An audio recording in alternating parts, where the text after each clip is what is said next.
বিএনপির কয়েকজন এখানে যখন মিছিল করতে আসতো, জি আর সৈনিক বলে পুলিশ একটু ধাওয়া দিলে দূর মারত, তখন পুলিশ যখন তাদের ধরত, আমরা গিয়ে তাদেরকে ডাল হয়ে তখন বাঁচিয়েছিলাম। যখন এই রাজপথে কেউ ছিল না, তখন গণ অধিকার পরিষদ রাজপথে ছিল। জুলুমবাজদের বিরুদ্ধে চোখে চোখ রেখে ঢাকা বিশ্ববিদ্যালয়ে কেউ কথা বলার সাহস করে নাই। এই গণ অধিকার পরিষদ, ছাত্র যুব অধিকার পরিষদ কথা বলেছে। আজকে 5 আগস্টের পর আপনারা পাল্টে গেছেন। যারা বিড়াল ছিলেন 5 আগস্টের আগে, এখন নিজেদেরকে বাঘ মনে করেন। আওয়ামী লীগের পান্ডারা যখন হামলা করেছিল, বিএনপির নেতাকর্মীরা যখন দিক বেদিক ছুটাছুটি করেছিল, তখন এখান থেকে আমরা ওই আওয়ামী লীগ পান্ডা এবং পুলিশের বিরুদ্ধে প্রতিরোধ করে তুলেছিলাম। এখানে কিন্তু বিএনপির নেতাকর্মী ছিল না, ছিলাম আমরা গণ অধিকার পরিষদের নেতাকর্মীরা। গুলিস্তানের পাশ থেকে যখন আওয়ামী লীগের গুন্ডা বাহিনী দেশি অস্ত্র, আগ্নেয় অস্ত্র, ইট পাখের নিক্ষেপ করা শুরু করেছিল, আমরা এখান থেকে প্রতিরোধ করে তুলেছিলাম। আমাদের অনেক নেতাকর্মী কিন্তু সেদিন আহত হয়েছিল।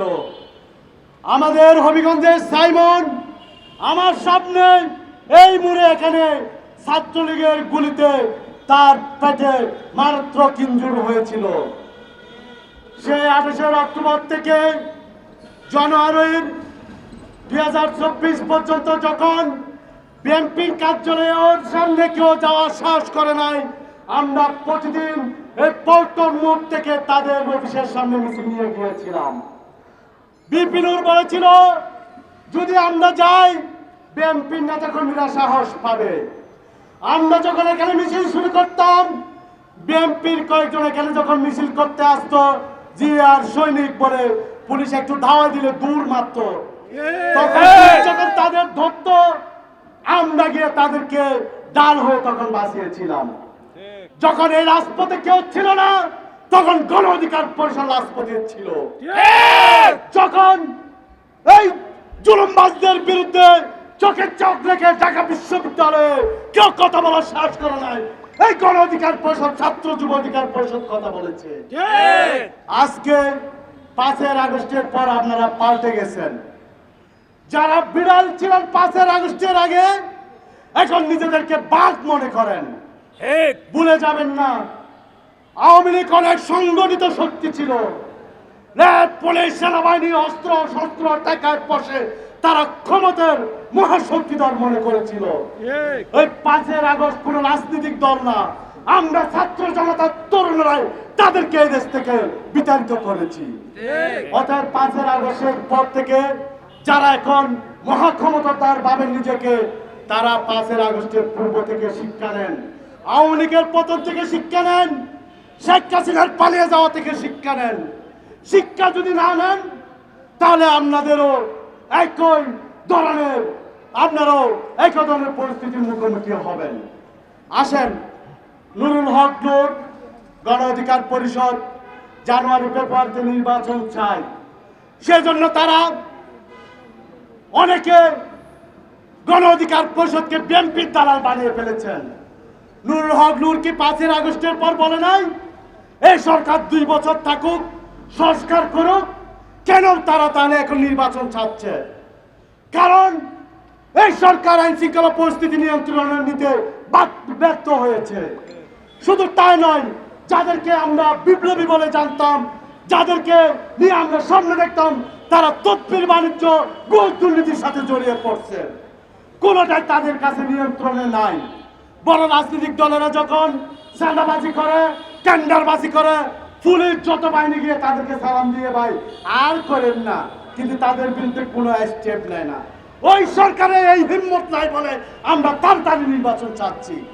আপনারা যদি সবকিছু পরিস্থিতি নিয়ন্ত্রণ করতে পারতেন, ডক্টর মোহাম্মদ ইউনূস যদি সে একটা দলকে অন্ধভাবে সাপোর্ট না দিয়ে জুলাই গণঅভ্যুত্থানে অংশীদারদের নিয়ে যদি একসাথে চলতো, তাহলে আজকে নির্বাচনের প্রয়োজন হতো না। আপনারাই আমাদেরকে নির্বাচনের দিকে ঠেলে দিয়েছেন। আপনাদের আচার আচরণ, আপনাদের সরকার নিয়ন্ত্রণহীনভাবে কাজ করতেছেন বলে এই দেশের যারা গণ অভ্যুত্থানের পক্ষে অংশীদার ছিল তারা এখন নির্বাচন চায়।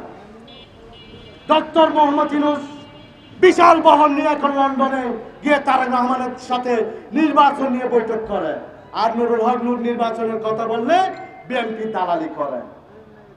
আমরা কারো দালালি করার জন্য এই আন্দোলন সংগ্রাম করি নাই। নুরুল হক নূর অনেকবার ঘোষণা দিয়েছে গণ অধিকার পরিষদ এককভাবে ৩০০ আসনে প্রার্থী দিবে। অতএব যদি আমরা নির্বাচন চাই, তাহলে যদি আমরা দালাল হয়েছে বাংলাদেশের সকল রাজনৈতিক দল দালাল। এখন ডক্টর মোহাম্মদ ইউনূস যেহেতু আজকে বলছে সবকিছু ঠিক থাকবে, ফেব্রুয়ারির আগে নির্বাচন হবে, তাহলে উনিও এখন দালাল হয়ে গেছে। আপনার নির্বাচন চাওয়া একটা দলের গণতান্ত্রিক অধিকার। একটা দল যখন, একটা সরকার যখন দেশ চালাতে ব্যর্থ হয়, তাদের উপদেষ্টারা যখন স্বজনপ্রীতি দুর্নীতির সাথে জড়িয়ে পড়ে, তাহলে দেশে নির্বাচিত সরকারের প্রয়োজনীয়তা আমরা অনুভব করি। অতএব আমরা বলতে চাই, যারা এখন ক্ষমতার মসনদে বসে আছেন বা সামনে ক্ষমতায় আসবেন, তাদেরকে উদাত্ত আহ্বান জানাচ্ছি যে পটুয়াখালীতে যে আচরণ করেছেন, বিভিন্ন বিরোধী দল সাথে যে আচরণ করতেছেন, তা আপনারা যদি মনে করেন আপনারা মহা ক্ষমতার শক্তিধর, তাহলে মনে করবেন আপনাদের পতন অনিবার্য।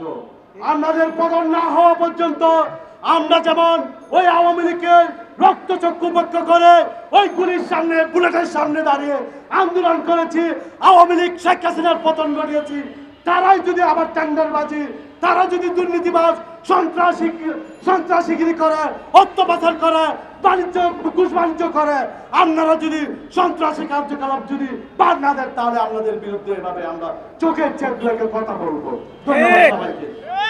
আমরা আশা করেছিলাম, আমরা প্রত্যাশা করেছিলাম 2000 মানুষের জীবনের বিনিময়ে প্রায় 50,000 মানুষের অঙ্গহানির বিনিময়ে যে দেশ আমরা পেয়েছি, সম্ভবত আজকে জনাব তারেক রহমান, চিফ অ্যাডভাইজার জনাব ডক্টর ইউনূস, আজকে যে ঐতিহাসিক লন্ডনে যে মিটিং অনুষ্ঠিত হচ্ছে, মিটিংয়ের যে আবহাওয়া, যে পরিবেশ, আমরা প্রত্যাশা করতে চাই বাংলাদেশের নতুন সূর্যোদয় হবে।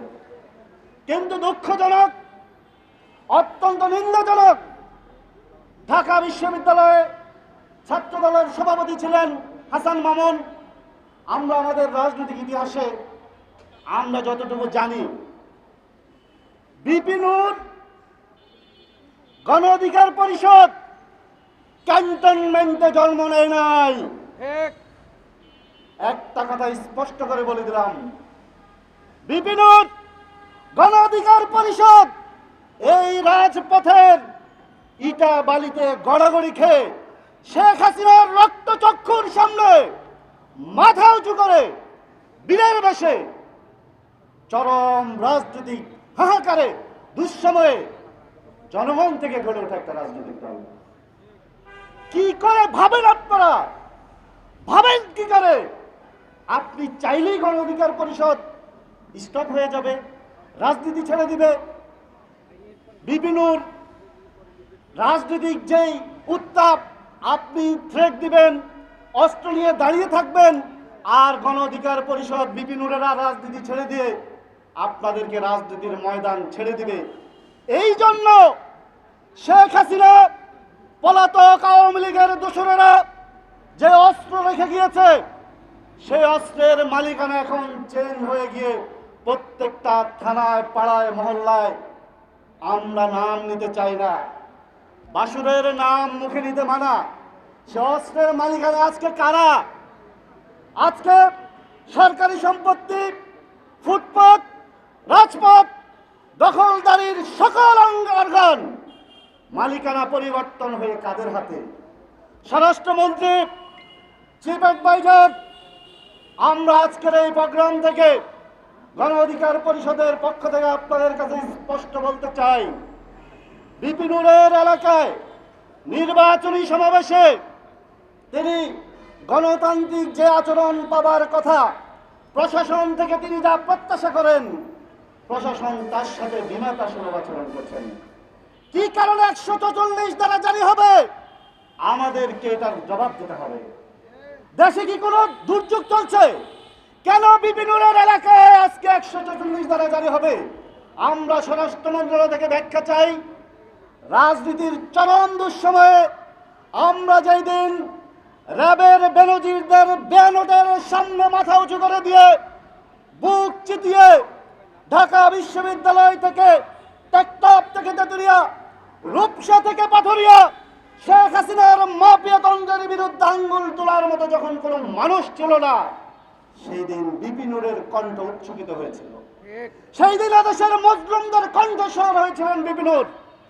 আমরা আশা করতে চাই, এনাফ ইজ এনাফ। যা করেছেন, যতটুকু করেছেন, এইখানেই থেমে যান। আমাদেরকে যদি, গণ অধিকার পরিষদকে যদি আবার প্রতিরোধ আন্দোলনের মুখে ঠেলে দেন, গণ অধিকার পরিষদকে যদি ডিফেন্সিভ না করে আক্রমণাত্মক রাজনীতিতে ঠেলে দেন, সর্বশেষ বক্তব্য হচ্ছে আমরা কিন্তু কোটা সংস্কার আন্দোলন আমাদের পকেট থেকে জন্ম নেওয়া। 18 থেকে 24 জন্ম নিয়েছে। সুতরাং যারা জন্ম দিতে জানে তারা কি করতে পারে?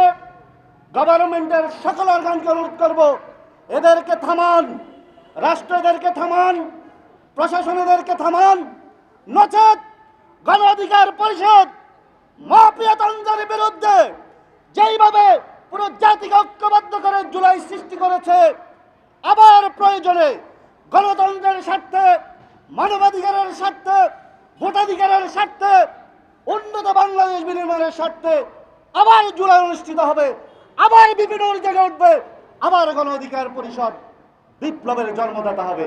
সে পর্যন্ত সবাইকে আমাদের পাশে থাকার উদাত্ত আহ্বান জানিয়ে আমি আমার বক্তব্য শেষ করছি। আসসালামু আলাইকুম ওয়া রাহমাতুল্লাহ। change tv.press এক ফোঁটা হলুদও নেই।